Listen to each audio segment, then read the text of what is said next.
Friends, നമ്മളിപ്പോൾ ഈ കാണുന്നതാണ് ന്യൂ മോഡൽ ഡിയോ 125. ഇതിൻ്റെ പ്രത്യേകത എന്ന് പറഞ്ഞാൽ ടോട്ടലി ഇതിൻ്റെ ഡിസൈൻ, സ്റ്റിക്കർ വർക്കൊക്കെ നല്ലൊരു മാറ്റം വരുത്തുന്നുണ്ട്. ആ വൈസറിൻ്റെ സൈഡിലാണെങ്കിൽ പോലും ഈ ഒരു സ്കൂട്ടർ 2 വേരിയൻറ്റിൽ അവൈലബിൾ ആണ്. സ്റ്റാൻഡേർഡും സ്മാർട്ടും. സ്മാർട്ടിലോട്ട് വരുമ്പോൾ ഫ്രണ്ടിൽ ഡിസ്ക്, അതുപോലെ സ്മാർട്ട് കീ ഒക്കെയാണ് കിട്ടുന്നുണ്ട്. ഓൺ റോഡ് പ്രൈസ് വരുമ്പോൾ 1.15, അതുപോലെ തന്നെ 1.10 ഒക്കെയാണ് ഇതിൻ്റെ സ്റ്റാൻഡേർഡിലും വരുന്നത്.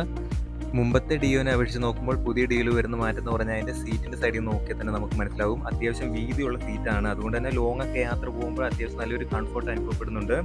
ഈ ഒരു ഡിയോയിലും ഡിജിറ്റൽ കൺസോളാണ് വരുന്നത്. അതുപോലെ ഇതിൻ്റെ സൈലൻസർ നല്ലൊരു വ്യത്യാസ ഡിസൈനാണ് കൊടുത്തിട്ടുള്ളത്. ഈ ഒരു സ്കൂട്ടറിൽ അത്യാവശ്യം ഹൈറ്റുള്ള ആൾക്കും കൈകാര്യം ചെയ്യുന്ന രൂപത്തിലാണ് അതിൻ്റെ സ്പേസും കാര്യങ്ങളും വരുന്നത്. ഫ്രണ്ടിലാണെങ്കിലും അത്യാവശ്യം നല്ലപോലെ കാല് വെക്കാനുള്ള ഒരു സ്പേസ് കിട്ടുന്നുണ്ട്. മെഷർമെൻറ്റ് വരുമ്പോൾ length 1730 mm, height 1172 mm, width 707 mm, ground clearance 171 mm, wheel base 1260 mm.